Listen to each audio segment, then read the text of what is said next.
É um nome gravado em letras de ouro no firmamento do show business americano. Não apenas uma lenda, mas o próprio coração pulsante do entretenimento dos Estados Unidos. Falamos de Donny Osmond, um homem cuja voz, no auge, incutiu em toda uma geração a fé na inocência e a chama para sonhar alto. Desde os holofotes deslumbrantes da icônica dupla Donny and Marie até os aplausos eternos de seu amor de adolescente, Puppy Love, suas melodias não foram apenas hits. Elas se tornaram a trilha sonora da juventude, do primeiro amor, de uma era em que a América ainda se permitia crer na esperança sem cinismo.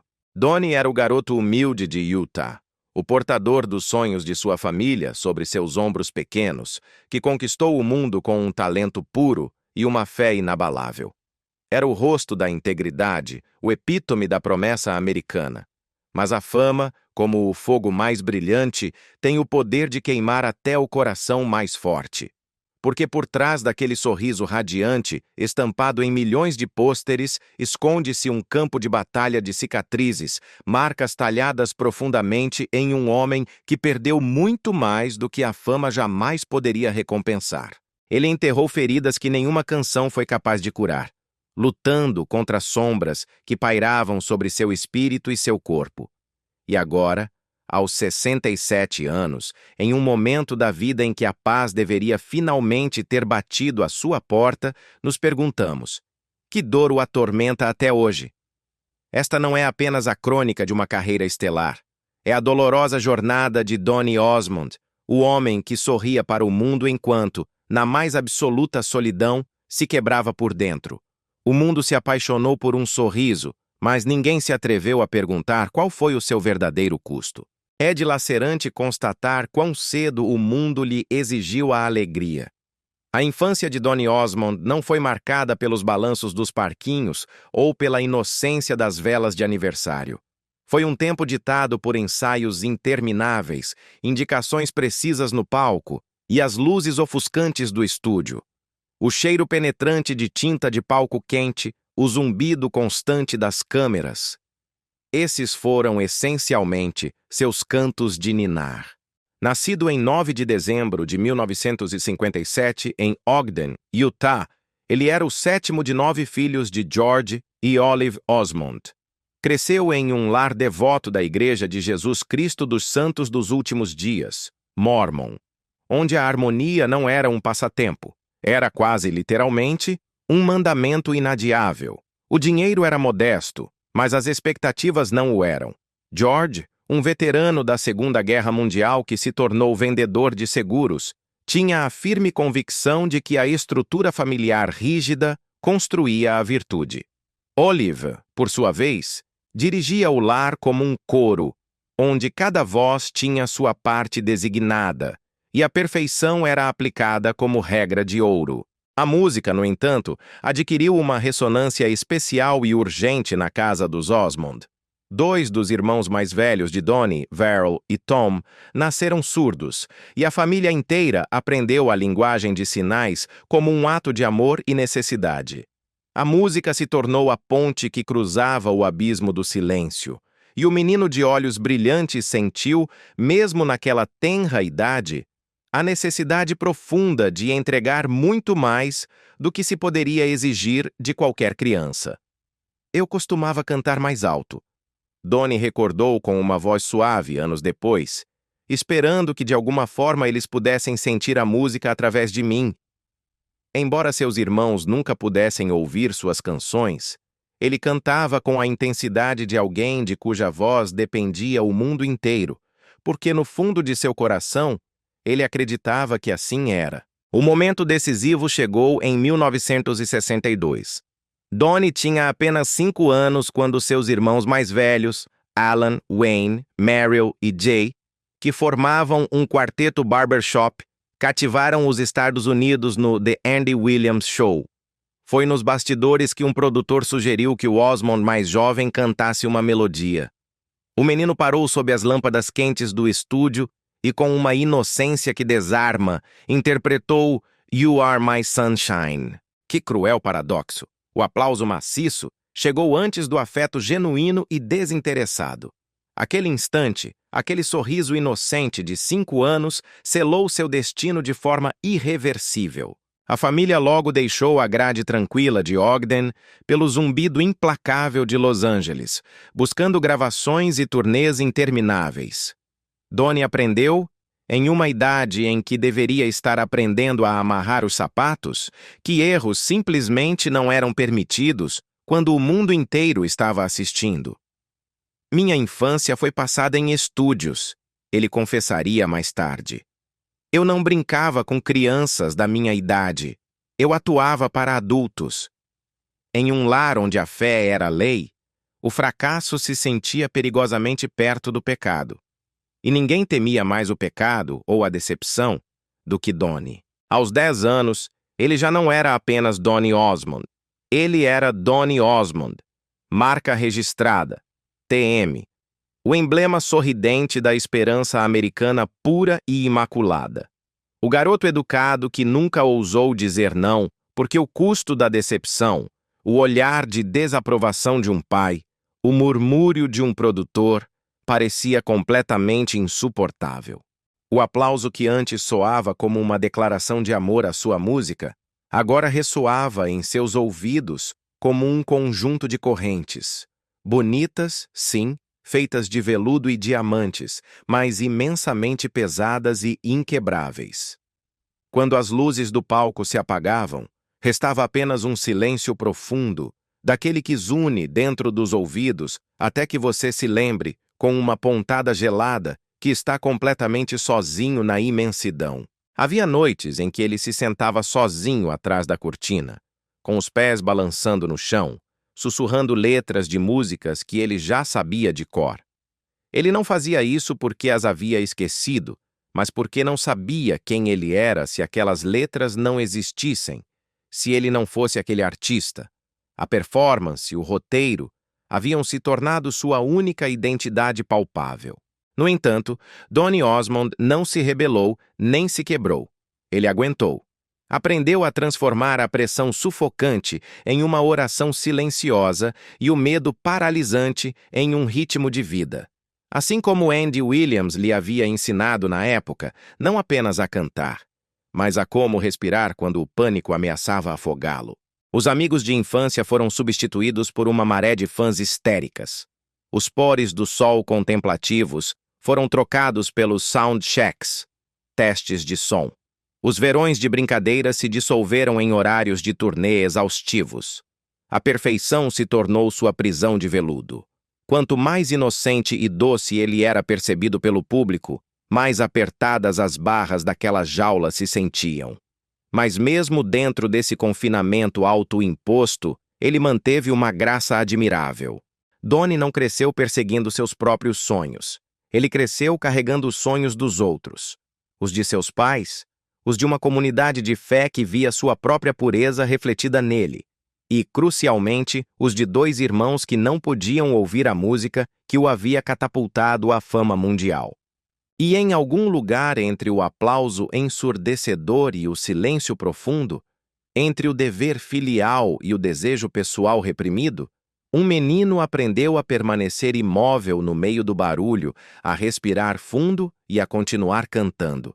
Foi nessa quietude forçada, nessa entrega silenciosa, onde uma lenda tomou forma. Ela não surgiu do brilho superficial do glitter, mas da gravidade do sacrifício. Não do que o mundo lhe deu, mas de tudo o que, com uma mão fria e exigente, lhe tirou. Ele tinha aprendido a respirar através do barulho, mas esse barulho estava prestes a se tornar o seu mundo inteiro e só fazia crescer. O menino que uma vez cantou para que seus irmãos surdos sentissem o ritmo, estava agora cantando, sob uma pressão insuportável para uma nação inteira. A verdadeira batalha, aquela que é travada longe dos holofotes, mal estava começando. Se você alguma vez conheceu ou admirou o talento e a resiliência de Donnie Osmond, seu gesto humilde de curtir esta história não é apenas um clique. É um tributo a um talento extraordinário que verdadeiramente merece ser honrado, não apenas pela alegria que deu ao mundo, mas pelo imenso preço que pagou por ela. A nação, de repente, não se cansava. Não era uma ascensão, era uma explosão. Em 1970, com apenas 12 anos, a voz de Donny Osmond havia se tornado, indiscutivelmente, a trilha sonora da inocência americana. O single de sua família, One Bad Apple, disparou para o primeiro lugar nas paradas. Da noite para o dia, os Osmonds estavam por toda parte, embutidos no tecido da cultura pop, em lancheiras, em capas de revistas, em caixas de cereal, até mesmo em bonecos de plástico. Os Estados Unidos haviam encontrado sua família perfeita, seu sonho imaculado, seu ideal de pureza. Mas para o garoto que vivia no centro desse sonho, a perfeição começava a parecer uma pressão sufocante. A fama não chegou como um suave amanhecer, mas como uma inundação implacável que jamais recuava. Ele era muito jovem para dirigir um carro, mas velho o suficiente para ser a atração principal em estádios lotados. Milhares de fãs esperavam horas do lado de fora dos hotéis, gritando seu nome até as lágrimas, pressionando as mãos contra os vidros dos carros, apenas para tocar a imagem que elas mesmas haviam construído dele. O garoto do sorriso eterno, atrás do palco, enquanto o rugido de milhares de vozes fazia os muros tremerem, Donny alisava o cabelo, endireitava a gravata e sussurrava para si mesmo uma única e terrível súplica. Não erre. Cada apresentação se transformou em uma oração, cujo objetivo não era a glória, mas a mera sobrevivência. Às vezes ele ficava olhando seu reflexo no espelho do camarim, piscando sob as luzes fluorescentes, e se perguntava com uma pontada de estranheza quando seu rosto havia deixado de se parecer com o seu próprio. Eu estava vivendo dentro de uma fotografia, chegou a confessar anos depois com uma melancolia palpável, sorrindo porque tinha que sorrir. Seu pai, George, dirigia a família como se fosse uma unidade militar, rigoroso, estruturado e inabalável. Sua mãe, Olive, acreditava firmemente que a perfeição no palco era uma forma de culto, quase de adoração. Você deve dar o seu melhor porque Deus lhe deu este dom, ela repetia com convicção. Para eles, o palco não era apenas uma carreira, era uma designação divina. E Donny, eternamente grato e obediente, jamais duvidou disso. Ele vestia sua fé como uma armadura, brilhante, forte e, acima de tudo, pesada. Naquele lar, a fé se traduzia em disciplina e a música em obediência absoluta. Não havia espaço para birras, nem para descanso e muito menos para erros. Havia apenas ensaios, a busca incansável pela harmonia vocal e orações silenciosas para que o resultado fosse perfeito. Em 1972, o fenômeno de puppy love, amor de adolescente, o transformou em uma sensação global. O eterno namorado da América, o filho favorito de todas as mães. Mas essa doçura que ele vendia com tanta maestria vinha com um poderoso ferrão de amargura. Donny foi proibido de ser um adolescente comum. Nada de festas, nada de namoradas, absolutamente nada de rebeldia. Você é o garoto mórmon, impecável e limpo, diziam-lhe. Você é o bom filho da América. Ele se tornou o ideal que a América adorava e, ao mesmo tempo, a prisão de veludo da qual não podia escapar. Enquanto outros garotos flertavam em segredo nos intervalos ou davam seu primeiro beijo sob as arquibancadas, Donny ensaiava sob luzes fluorescentes até a meia-noite. Quando sua voz falhava pelo cansaço, chamavam isso de disciplina. Quando seu sorriso vacilava em um momento fugaz, rotulavam isso de humildade. Ninguém, absolutamente ninguém, via o custo interno daquela fachada. Eu não tive uma juventude, confessaria mais tarde. Eu tive uma carreira. Em 1974, a histeria era tanta que Donny não podia andar na rua sem que uma parede humana de fãs histéricas bloqueasse seu caminho.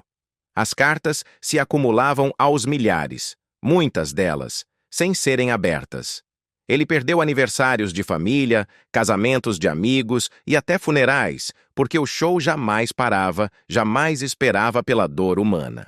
A fama não espera pelo luto, comentou uma vez com uma quietude assustadora. Cada grito de admiração que o elevava o empurrava simultaneamente para mais longe do menino que ele um dia foi. Quanto mais forte ressoava o aplauso, menor, mais insignificante Donnie se sentia por dentro. Então veio The Donnie and Marie Show, em 1976, a joia da coroa da televisão familiar. Semana após semana, a América sintonizava para ver a dupla de irmãos perfeitos, cantar, dançar e rir, levando alegria para as salas de estar de suas casas. Diante da câmera, Donnie brilhava. Atrás dela, ele estava se apagando. Eram 12 horas de ensaios exaustivos, entrevistas sem fim, sessões de fotos eternas e uma necessidade constante de sorrir. A máquina do espetáculo não conhecia descanso. Quando a luz vermelha da câmera acendia, eu também acendia, explicou. Quando ela se apagava, eu já não sabia quem eu era. Sob os paetês e os holofotes do estúdio, ele se sentava sozinho em seu camarim, com o sorriso ainda no rosto como uma máscara de porcelana, ouvindo o eco de sua própria respiração. O aplauso que antes havia soado como amor e aceitação, agora ressoava com a fria insistência de uma demanda, mais forte, mais gélida, mais faminta por sua energia. Os repórteres o chamavam de perfeito. Os fãs o rotulavam de puro. Mas essas palavras de adoração começaram a soar para Donnie como uma corrente adicional. Você começa a acreditar em sua própria imagem, admitiu mais tarde com uma sabedoria amarga.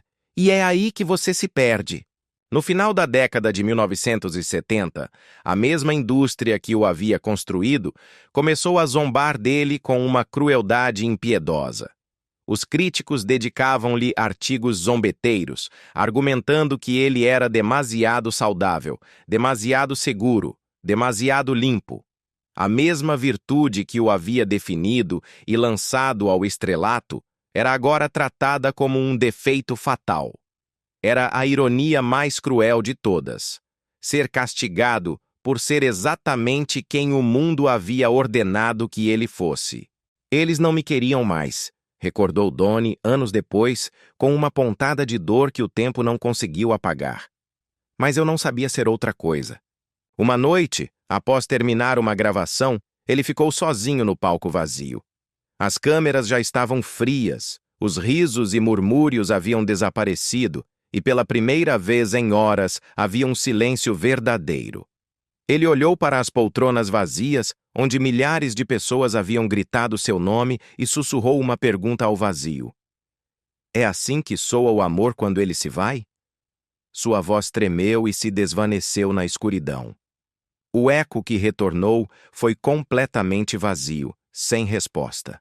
Mas mesmo quando as luzes se apagaram e os críticos o cercaram como abutres, Donnie Osmond se recusou a desaparecer. Ele continuou se apresentando, cantou através da exaustão física e emocional, dançou apesar da dúvida que o roía e orou para silenciar o barulho ensurdecedor do mundo. Sua busca pela perfeição já não era pelo aplauso. Havia se tornado um ato de pura resistência. Cada nota que emitia era uma súplica por um fôlego. Cada sorriso era um ato de fé. Ele havia aprendido quando criança a cantar para que os outros sentissem o ritmo. Agora, ele cantava para poder se lembrar de que ainda estava vivo. O palco, que antes parecia uma prisão implacável, havia se transformado, ironicamente, em seu altar pessoal. O único lugar onde ele ainda podia se permitir ser livre. Ele já não perseguia a fama. Apenas perseguia sua própria voz no vasto deserto do silêncio.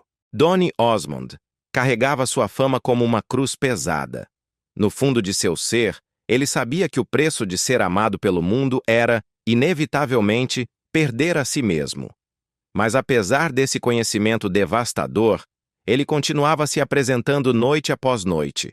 A música era a única verdade que lhe restava, a única âncora no caos.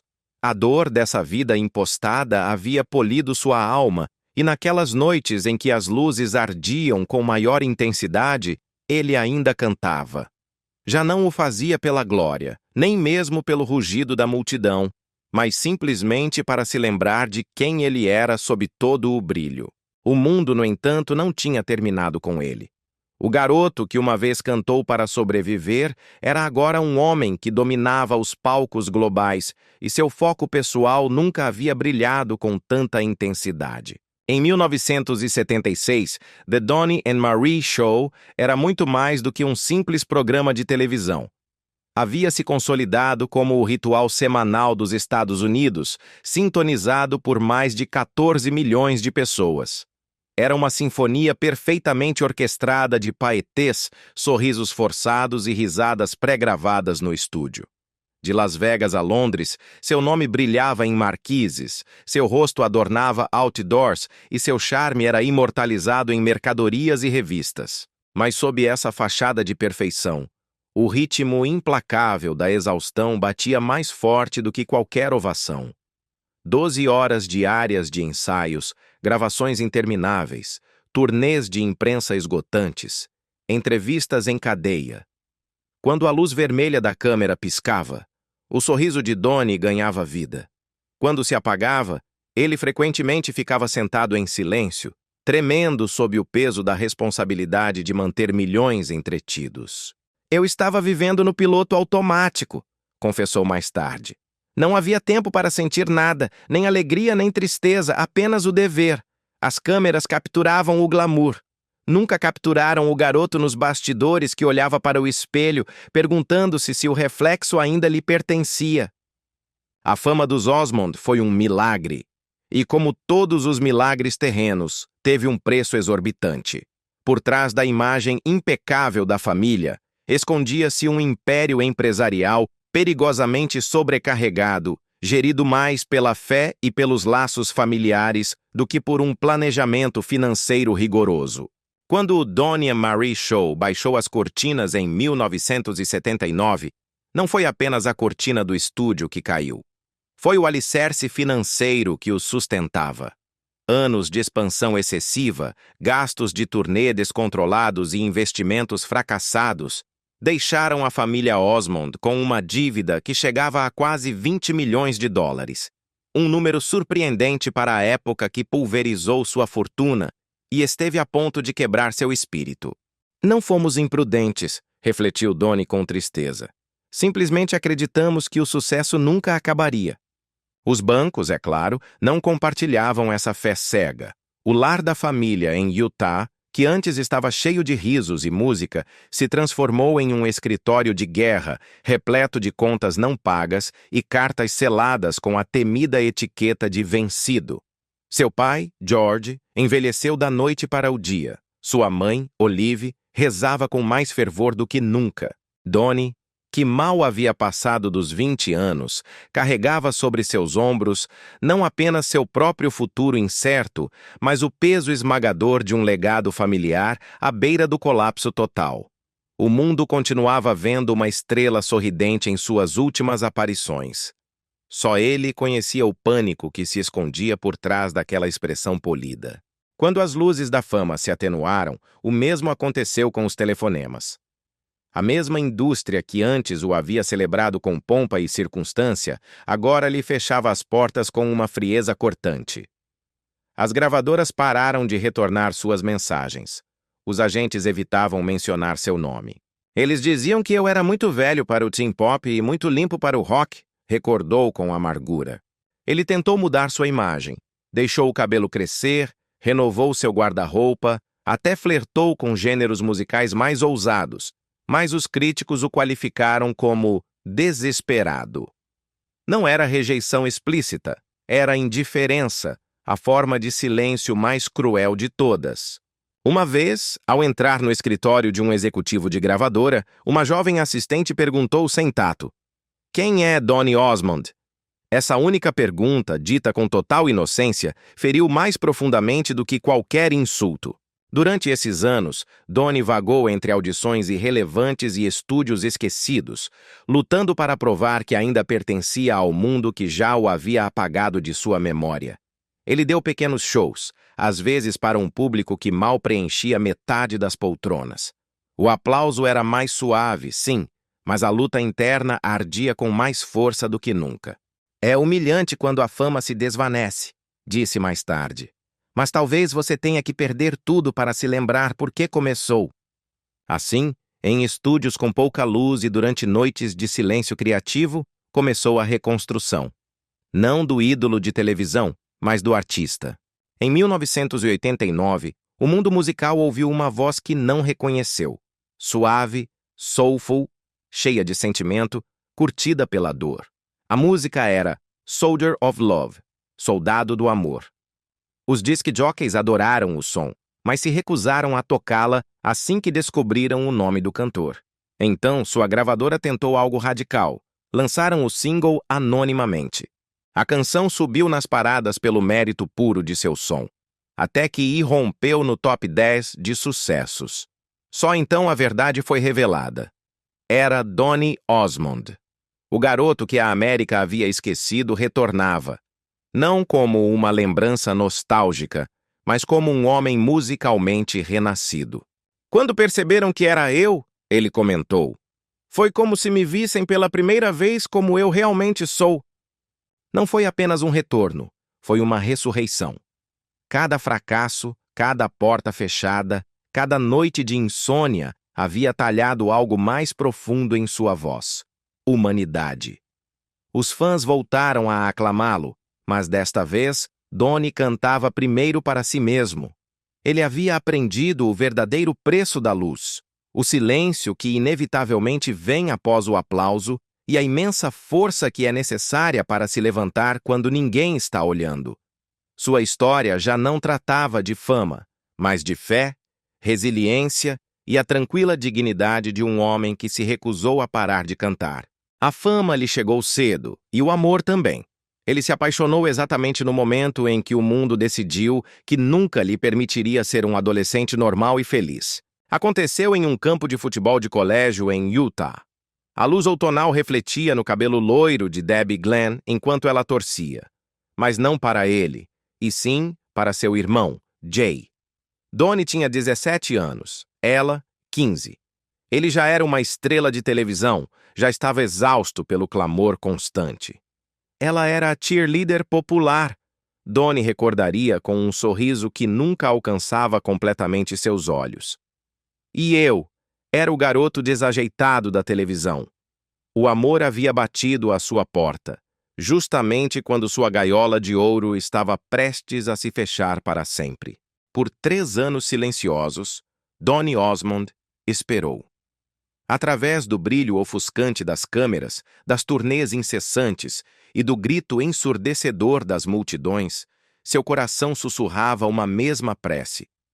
O ídolo adolescente, consumido por sua carreira, valorizava a visão de Debbie Glenn, a cheerleader loira, a garota que o via não como uma marca registrada, mas como o jovem tímido que ele realmente era. Finalmente, o momento chegou. Quando ele finalmente ousou convidá-la para sair, ela aceitou. Eles dirigiram pelas estradas afastadas das colinas de Utah, com as janelas fechadas, uma precaução necessária para que ninguém pudesse ver o casal e estragar o segredo. Falaram sobre tudo o que a vida lhes oferecia, menos sobre a fama que cruelmente os separava. Para Donny, o amor não era uma performance. Era um segredo sagrado que ele devia proteger do mundo que o reivindicava como propriedade pública. Eu soube até então, Donny recordou com convicção, que ela era a pessoa certa. Eu só tinha que convencê-la e talvez convencer o mundo inteiro. Em maio de 1978, Donny Osmond cometeu o impensável para um ídolo de seu calibre. Ele se casou. A cerimônia foi pequena, reverente, cheia de hinos familiares e mãos trêmulas. Foi um ato de fé. Fora da capela, o sonho adolescente que ele encarnava se despedaçou.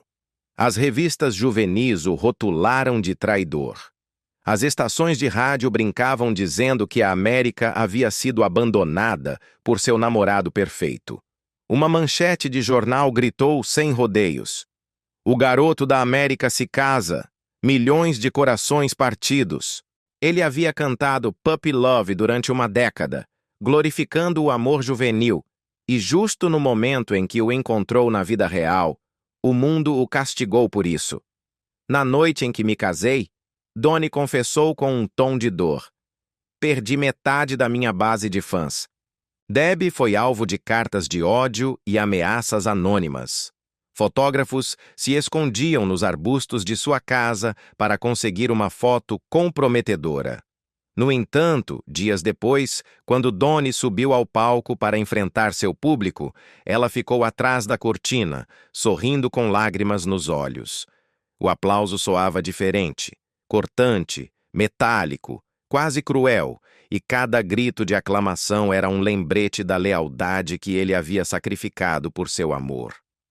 Mas ele continuou cantando, porque a única coisa mais forte do que o clamor da multidão era a promessa que ele havia feito a Debbie. Em seguida, vieram os milagres comuns. A primeira casa deles era pequena e com correntes de ar, mobiliada com móveis herdados e o cheiro de torradas queimadas. Quando seu primeiro filho, Donnie Jr., nasceu, Donnie o segurou com mãos trêmulas, sentindo-se humilhado pela nova e profunda responsabilidade. Ele me olhou como se esperasse que eu soubesse o que estava fazendo. Ele relatou anos depois, rindo. A risada de Debbie preenchia os cômodos como a luz do sol. Entre turnês exaustivas e noites de insônia, eles construíram uma família à base de pequenas alegrias. Canções de ninar cantadas entre contas vencidas, sanduíches de pasta de amendoim comidos no chão, o som de bebês rindo através da estática de um rádio velho. É assim que a felicidade realmente soa, ele afirmaria. Mas a felicidade nunca foi barata para Donnie. Em 1979, o cancelamento do The Donnie and Mary Show significou o desaparecimento da fortuna familiar. Maus investimentos deixaram os Osmond com uma dívida impressionante de quase 20 milhões de dólares. Aos 21 anos, Donnie passou de um ídolo internacional a um devedor assediado da noite para o dia.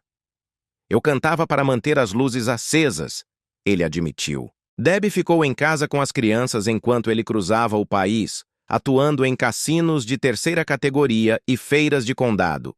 As noites se confundiam em luzes de néon e um silêncio que lhe pesava. Às vezes, ele ligava para a casa de um quarto de hotel apenas para ouvir a respiração de seus filhos. Uma vez, após meses de ausência, ele retornou e encontrou Debbie dormindo no sofá, com o filho aninhado ao lado dela. A televisão ainda estava ligada, exibindo uma reprise de seu próprio rosto sorridente. Ele apagou a luz e sentou-se na escuridão. Construí uma vida na qual nunca estive presente para viver, ele sussurrou mais tarde, com a dor gravada em sua voz. Houve noites em que a exaustão se transformou em discussões silenciosas ou abertas. A falta de dinheiro, a distância física, a dor surda da solidão que nenhum dos dois se atrevia a nomear. Uma vez, depois de uma briga especialmente difícil, ele encontrou um bilhete na bancada escrito por Debbie. O amor não precisa que você seja perfeito, só precisa que você esteja presente. Ele nunca a esqueceu. Aquela frase me salvou, ele disse. Quando a fama o esqueceu, ela se lembrou dele. Quando ele duvidou de si mesmo até o fundo, ela acreditou pelos dois. Em 1989, desesperado por uma segunda chance profissional, Donnie lançou seu novo single, Soldier of Love, de forma anônima. Uma tarde, enquanto dobrava a roupa suja, Debbie a ouviu no rádio. Ela paralisou. É você, ela sussurrou ao telefone, com lágrimas escorrendo pelo rosto. Você voltou. Essa canção subiu ao top 10 e ressuscitou seu nome artístico. Mas sua verdadeira vitória foi mais silenciosa e íntima. Um casamento que havia sobrevivido à ruína, ao ridículo público e ao silêncio da indústria. Juntos, criaram 5 filhos, Donnie Jr., Jeremy, Brandon, Chris e Josh. Em um lar em Utah, cheio não de troféus, mas de barulho, caos e oração. Eles brigaram, perdoaram e aprenderam a recomeçar sem abandonar o barco. As pessoas falam sobre meu retorno à música, comeback, ele disse uma vez. Mas o verdadeiro milagre é que ela ficou. Mais de 46 anos depois, eles ainda caminham de mãos dadas por aquelas mesmas colinas desérticas de Utah, onde seu amor se escondeu em segredo. 14 netos agora correm ao redor deles como ecos de segundas chances. Quando lhe perguntam o segredo de sua longevidade conjugal, Donnie sorri com um calor genuíno. Respeito, diz ele. E a decisão consciente de amar, especialmente quando dói.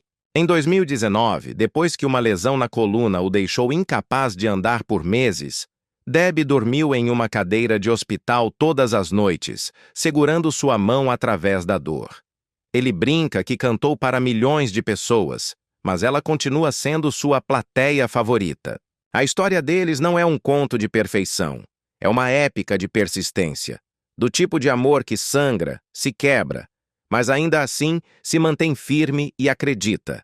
Eles conheceram discussões acaloradas, risadas compartilhadas, perdas dilacerantes e cura mútua. É o trabalho silencioso e invisível do amor que perdura. O mundo uma vez o castigou por amá-la, mas foi precisamente esse amor que o salvou vez após vez.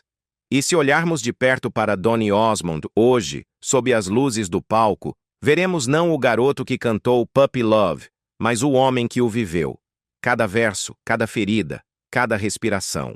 Justamente quando Donny Osmond acreditou ter cantado através de todas as formas de dor conhecidas, a vida lhe impôs o silêncio. E nesse silêncio vieram onda após onda de perdas.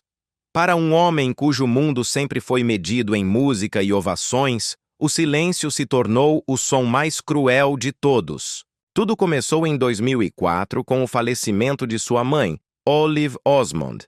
Ela não era simplesmente a matriarca, era o ritmo, a silenciosa condutora que havia conseguido transformar 9 crianças barulhentas em um único pulsar. Sua cozinha foi o primeiro estúdio de gravação. Sua risada, o metrônomo que mantinha todos no tempo. Donny ainda se lembrava de suas mãos, às vezes enfarinhadas, marcando um compasso enquanto ensinava harmonias intrincadas entre mexer panelas de sopa. Ela nos ensinou a cantar em harmonia não apenas com nossas vozes, mas com nossos corações, disse ele uma vez. Quando ela se foi, a harmonia rachou. Ele estava se apresentando em Las Vegas quando recebeu a notícia. As luzes do palco continuavam acesas. O público continuava aplaudindo, mas Donny sentiu o ar sumir de seu peito. A canção terminou. Ele sussurrou para a plateia, com a voz embargada pela dor. Mas a melodia nunca morrerá. Após o funeral, ele se sentou sozinho em seu camarim. Uma fotografia de Olive estava encostada em um espelho ladeado por lâmpadas. Por um longo tempo, ele ficou olhando para ela, esperando que sua voz preenchesse o silêncio, como costumava fazer antes de cada show. Mas ele só ouvia o zumbido das luzes e uma terrível constatação. Pela primeira vez, não havia mais ninguém para chamá-lo de meu menino, my boy. O aplauso, que antes ressoava como amor, agora ecoava como distância. Nesse vazio, ele aprendeu que o luto não era barulhento. Era a nota suave e interminável que perdura muito depois que a canção termina. 3 anos depois, em 2007, veio o próximo silêncio. Seu pai, George Osmond, o fuzileiro naval que havia convertido a disciplina em destino, faleceu. George havia sido o general da família, firme, implacável, profundamente orgulhoso. Ele me ensinou a marchar antes que eu pudesse andar, disse Donny uma vez, meio brincando, meio com admiração. A relação deles sempre foi marcada pelo dever e pelo respeito. Elogios eram raros, mas o orgulho era uma constante palpável. Quando criança, Donny se lembrava de olhar por trás das cortinas no meio de uma apresentação e ver a silhueta de seu pai na última fila. Braços cruzados, mandíbula tensa, olhos brilhando. Aquele olhar dizia tudo o que as palavras jamais pronunciavam. Quando George morreu, Donny parou ao lado do caixão e não viu mais o general. Viu o homem que os ensaiava até a meia-noite, que se ajoelhava ao lado do rádio, ensinando-lhes a linha de harmonia nota por nota. Lembrou-se do peso da mão de seu pai em seu ombro após seu primeiro sucesso solo. Mais pesado do que o aplauso, mais quente do que qualquer ovação. Sem essa mão para lhe dar estabilidade, Donnie se sentiu à deriva. Pela primeira vez, confessou mais tarde, eu não soube qual direção tomar. À noite, ele traçava as bordas do velho anel militar de seu pai, agora pendurado em seu pescoço, e sussurrava: Eu ainda estou marchando certo, pai? A resposta nunca vinha, exceto em sonhos onde o velho ritmo retornava. As botas de seu pai batendo em um chão de madeira tão firmes quanto a fé. Em 2025, o silêncio reverberante havia se tornado ensurdecedor. Um por um, os irmãos que haviam construído um império de som começaram a se calar. Verl, um dos mais velhos, havia sofrido um derrame anos atrás. Seus olhos, antes brilhantes, agora falavam apenas através dos movimentos de suas mãos. Meryl lutava contra a doença, sua voz desvanecendo-se em um sussurro. E então veio Wayne. Wayne Osmond não era apenas um irmão, era a sombra e o reflexo de Donnie, o homem que podia terminar sua harmonia antes mesmo que ele tomasse fôlego. Quando Wayne faleceu aos 73 anos, a dor atingiu como um trovão ressoando em um salão vazio. Donnie publicou uma única linha nas redes sociais: perdi meu irmão, meu amigo e um pedaço da minha harmonia. No memorial, ele cantou Puppy Love, a canção que os havia tornado lendas. Mas desta vez cantou sozinho. Um microfone vazio se erguia à sua direita, seu brilho suave piscando como uma vela pelo irmão que sempre estivera ali. Quando chegou à nota final, ele a deixou suspensa no ar, trêmula, inconclusa. O público chorou. Donnie simplesmente inclinou a cabeça. Depois do culto, quando as luzes se apagaram e o salão esvaziou, ele ficou para trás. Passou os dedos sobre o suporte frio do microfone e murmurou: Cada irmão que se vai parece outro verso cortado da canção da minha vida.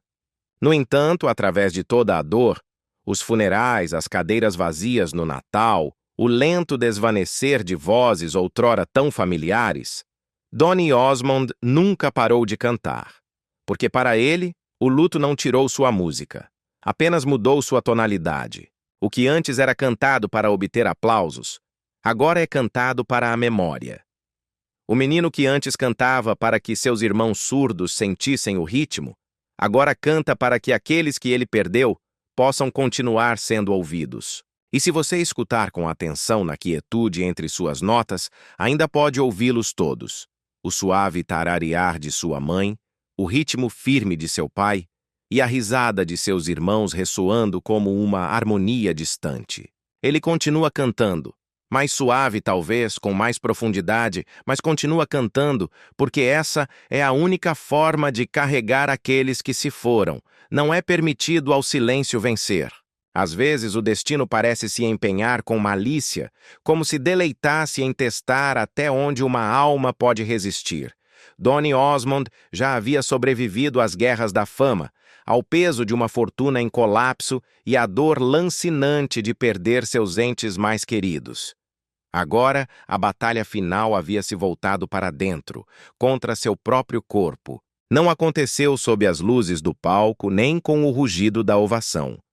Aconteceu em um silêncio aterrorizante. Uma noite de 2019, o corpo de Donnie Osmond simplesmente parou de obedecer-lhe. No início, foi um estranho adormecimento que se arrastou por suas mãos. Depois desceu por suas pernas, como se seu organismo tivesse esquecido seu próprio ritmo. Em questão de horas, ele não conseguia se manter de pé.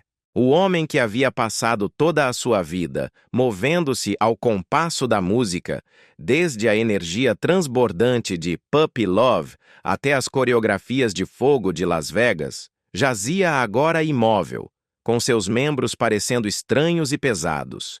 Ele, que havia dançado através da exaustão e da dor, acreditando no mantra de que o show deve continuar, teve que parar. Naquela noite, até o espetáculo parou. Os médicos diagnosticaram um desalinhamento espinhal, o resíduo cruel de anos pulando, fazendo reverências e dobrando seu corpo sob o peso de uma vida inteira no palco. A cirurgia era perigosa. Sua coluna, comprimida e frágil, pressionava os nervos que carregavam cada nota de seu ser. Houve um momento, disse ele mais tarde com a voz carregada daquela memória, em que me perguntei se voltaria a andar. E se eu não pudesse andar, eu ainda poderia ser eu? Quando acordou da cirurgia, o mundo era uma névoa de luzes de hospital e sussurros. Suas pernas se recusaram a responder aos comandos. Os dias viraram semanas e o medo se transformou em silêncio. O mesmo silêncio terrível que ele sentiu quando sua mãe morreu, quando a música em sua vida parou no meio da canção. Ele já havia conhecido esse silêncio antes, não em seu corpo, mas em seu espírito. Muito antes das luzes do hospital e dos membros trêmulos, havia existido outra forma de paralisia. No final da década de 1970, quando os aplausos cessaram e as revistas se esqueceram de seu nome, Donnie tinha apenas 19 anos. Jovem demais para desaparecer, marcado demais para recomeçar. Tudo o que eu havia construído tinha ido embora, ele recordaria. Eu nem queria ouvir meu nome. Eles o chamavam de um acabado, has-been, uma relíquia da inocência adolescente em um mundo que já havia virado a página. Por trás do sorriso perfeito e dos ternos impecáveis, ele estava desmoronando internamente. Eu estava vivendo em uma espécie de depressão silenciosa, confessou. Aquela que não chora, simplesmente te esvazia por dentro. Ele chamou aqueles anos de anos sombrios, um lento desmoronamento da confiança e do significado. Havia manhãs em que ele não conseguia se obrigar a olhar no espelho, noites em que se perguntava se o amor de milhões havia sido alguma vez real. Debbie foi quem o resgatou desse abismo. Você é mais do que um show, ela lhe disse uma vez, com a voz embargada pela emoção. Você é uma alma. Sua fé se tornou sua tábua de salvação. E, embora ele depois reconstruísse seu nome e carreira, a lembrança daquela escuridão nunca o abandonou. Por isso, décadas depois, quando seu corpo falhou e o silêncio retornou, ele o reconheceu imediatamente. E desta vez, sabia como enfrentá-lo. No final de 2019, qualquer progresso alcançado começou a desaparecer. O próximo foi uma infecção, um ladrão cruel e invisível que quase desfez o que a cirurgia havia reparado. Febre, dor e a verdade paralisante. Ele não podia se mover. Debbie esteve lá noite após noite dormindo em uma cadeira de hospital, sua mão envolta em seus dedos imóveis. Foi a primeira vez, admitiu Donnie, que vi medo em seus olhos, não por ela, mas por mim. Havia manhãs em que ele abria os olhos e esquecia onde estava, esperando o zumbido de uma orquestra em vez do bip dos monitores.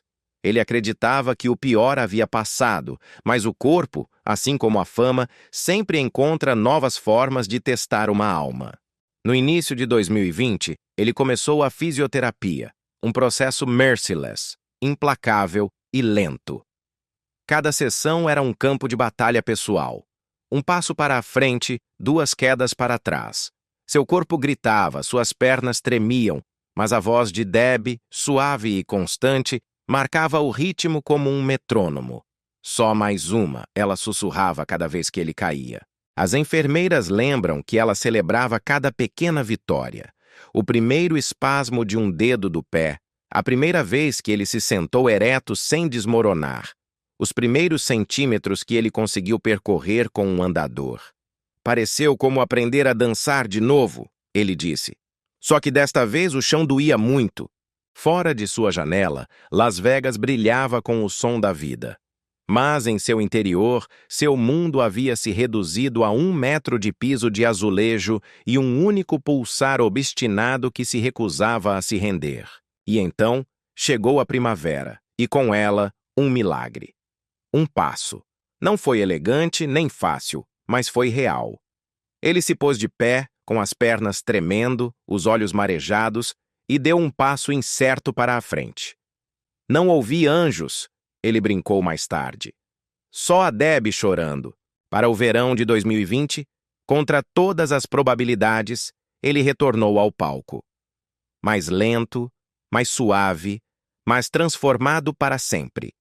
A multidão rugiu enquanto ele caminhava em direção a ela, não como a estrela impecável de sua juventude, mas como um homem que havia trilhado seu caminho de volta, um passo trêmulo de cada vez. Naquela noite, ele cantou com menos perfeição técnica, mas com muito mais verdade. O homem que havia sobrevivido à fama, à bancarrota e à perda familiar, havia vencido sua batalha final contra o silêncio de seu próprio corpo. Sua história já não era sobre a dança. Era sobre a persistência da alma em um corpo que havia sido levado ao limite. A força não consiste em permanecer sempre de pé, disse Donny Osmond ao seu público, com uma voz carregada de experiência. Consiste em se levantar novamente depois de ter caído. Cada nota que ele entoou após sua cirurgia na coluna carregava o peso da dor. Cada letra era uma lembrança daquelas noites sem dormir, daquelas mãos trêmulas e daquela esperança obstinada. Quando o holofote o iluminava, ele já não via a fama, via a sobrevivência. Ele havia passado uma vida inteira cantando para o mundo, mas aprender a andar de novo o havia ensinado, na verdade, como viver. Porque Donny Osmond havia aprendido a canção mais difícil de todas, aquela que é cantada quando o corpo se quebra, mas o espírito se recusa a ceder. Sua coluna vertebral ainda dói. Suas pernas ainda ficam rígidas nas manhãs frias. Mas ele continua andando, continua cantando e continua sorrindo através da dor. A qualquer um que tenha sentido seu corpo o trair, ele diz em voz baixa: não deixe que a dor te defina, deixe que ela te refine. E quando as luzes do espetáculo se apagam e o aplauso cessa, ainda se pode ouvir o ritmo fraco e inquebrável de um homem que aprendeu a ressurgir. Agora, aos seus 67 anos, Donny Osmond vive uma vida que se sente menos como um holofote e mais como um amanhecer. Tranquila, dourada, conquistada com muito esforço. Por mais de 6 décadas ele cantou, dançou, caiu, ressurgiu e resistiu a todas as tempestades que a fama pode invocar. No entanto, seu mundo hoje não é medido em aplausos ou manchetes, mas na gratidão pelo amor, pela saúde e pelo simples milagre de um novo dia. Da serena tranquilidade de St. George, Utah, à sombra da Rocha Vermelha, ele frequentemente afirma que a paz se tornou seu maior luxo. Essa paz se sustenta em um legado tanto artístico quanto financeiro. A partir de 2025, o patrimônio líquido de Donny Osmond é estimado entre 18 e 20 milhões de dólares. Um resultado de uma vida dedicada não apenas a atuar, mas a construir com sabedoria. Sua carreira abrange televisão, cinema, teatro, estúdios de gravação e até mesmo os deslumbrantes cassinos de Las Vegas, onde ele e Marie Osmond mantiveram uma das residências mais longevas da história da Strip. Diferente de muitos de seus colegas, Donny viveu sem excessos. Sua fortuna é distribuída em alguns investimentos significativos, em vez de dezenas de troféus de riqueza. Sua posse mais preciosa é seu lar em Utah, de 930 metros quadrados, 10 mil pés quadrados. Uma mistura de elegância desértica e calor familiar, aninhada contra um cenário de cânions vermelhos e céus infinitos. Construída com o senso de fluidez de um artista e a necessidade de espaço de um pai, a casa inclui um estúdio de gravação privado, uma biblioteca de lembranças de 6 décadas, uma piscina à sombra de oliveiras e uma sala de oração com vista para o vale. É aqui que Donny passa suas manhãs, frequentemente ao amanhecer, escrevendo, meditando ou fazendo chamadas de vídeo com um de seus 5 filhos, Donny Jr., Jeremy, Brandon, Christopher e Joshua. Todos cresceram e seguiram caminhos diversos. Um trabalha com mídia, outro com música, outro com imóveis. Entre todos, presentearam Donny e Debbie com 14 netos, o novo coro de sua vida. Eles me mantêm jovem, ele brinca, e exausto. Ele e Debbie ainda moram na mesma casa que compraram há décadas. Prova de que a constância, não a extravagância, é o que perdura. O casamento deles, outrora questionado pela imprensa, se tornou um dos milagres silenciosos do show business, com mais de 46 anos e contando. Eles caminham juntos pelas trilhas desérticas perto de casa, de mãos dadas, gratos por um mundo que finalmente lhes permite ser comuns. Embora seu corpo carregue as marcas do tempo, uma coluna que dói, um tremor nas manhãs frias, sua rotina reflete disciplina e humildade. Donnie mantém uma dieta equilibrada com muitos vegetais, proteínas magras e o ocasional pedaço de bolo. Porque a vida é muito curta para não aproveitá-la, ele brinca. Ele pratica meditação. Alonga-se diariamente e ainda realiza aquecimentos vocais todas as manhãs. Não para um público, mas para si mesmo. Ele trocou as noites longas pelos amanheceres, os testes de som pelo silêncio. Frequentemente ele diz: "Minha saúde é o meu maior encorre, bis ou apresentação extra." Mesmo após sua cirurgia na coluna em 2019, ele encontrou maneiras de retribuir, realizando shows selecionados, aconselhando artistas mais jovens e continuando com sua popular produção ao vivo, que segue atraindo público em Las Vegas e além. Seus veículos refletem a mesma graça discreta. Donnie possui uma frota modesta, um Ford Mustang de 1969 restaurado, seu primeiro verdadeiro luxo, um moderno Tesla Model X e uma motocicleta Harley-Davidson Vintage, que ele pilota pelas colinas de Utah quando o tempo está bom. Nada de iates, jatos particulares ou portões dourados. Apenas um homem que aprendeu que a simplicidade é o luxo mais requintado de todos. No entanto, apesar de toda a sua moderação pessoal, seu coração continua ilimitado em generosidade. Ao longo dos anos, Donnie tem doado discretamente milhões de dólares para causas próximas à sua alma. Hospitais infantis, programas para veteranos e, em particular, organizações beneficentes para deficientes auditivos, em homenagem a seus 2 irmãos mais velhos, Verl e Tom, que nasceram surdos. Através do Olive Osmond Hearing Fund, nomeado em honra à sua mãe, ele continua a ajudar a fornecer aparelhos auditivos e apoio a crianças de todo o mundo. "Se eu puder dar a alguém o presente do som", disse ele uma vez, "parece que estou cantando de novo para meus irmãos." Ele também tem apoiado organizações de caridade educacionais e religiosas através da Igreja de Jesus Cristo dos Santos dos Últimos Dias, a fé que moldou sua bússola moral desde a infância. Para Donnie, a fé não é uma performance. É a disciplina silenciosa que o sustentou através da fama, do fracasso e da recuperação. É o ritmo inabalável que pulsa sob todas as canções que ele cantou. É o segredo de sua longevidade. "A fé é o que me diz para levantar quando caio", afirmou Donnie Osmond em uma entrevista de 2024, "e a ajudar outro a se levantar quando eu consigo." Mesmo agora, apesar das batalhas físicas e do desejo de paz, ele não abandonou completamente o palco, simplesmente deu um passo para trás, o suficiente para respirar entre as canções. Seu show solo em Las Vegas, Donnie, continua sendo um dos atos mais aclamados da Strip, repleto de histórias, humor e profundas reflexões de um homem que já não persegue o aplauso, mas compartilha a gratidão da sobrevivência. Entre as residências, ele realiza turnês internacionais, cantando para as gerações que cresceram com sua voz.